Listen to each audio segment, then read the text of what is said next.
Defense One dropping some interesting info here in regards to DARPA and their new research that is connected to brain-computer interfaces. They're saying that right now, a person with one of these brain chips can pilot a whole swarm of drones or even advanced fighter jets. And they're saying this is all thanks to the funding and the research that DARPA had. And they're saying this is going back to 2015, where they started with a paralyzed woman. They had her steering a virtual F-35 Joint Strike Fighter with only a small surgically implanted microchip. That's surgically implanted. Now, on Thursday, the agency officials announced that they had scaled up the technology to allow for a user to steer multiple jets at once. They say as of today, signals from the brain can be used to command and control not just one aircraft, but 3 simultaneous types of aircraft. This is coming from Justin Sanchez, who directs DARPA's Biological Technology Office. Now, they released this info at the agency's 60th anniversary event in Maryland.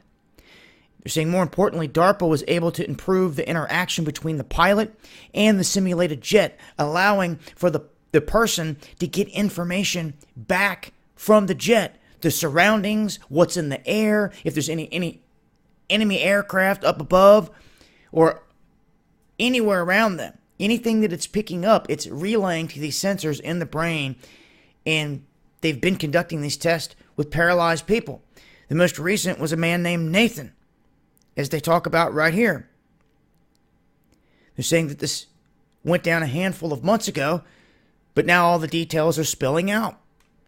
In essence, it's the difference between having a brain joystick and having a real telepathic conversation with multiple jets.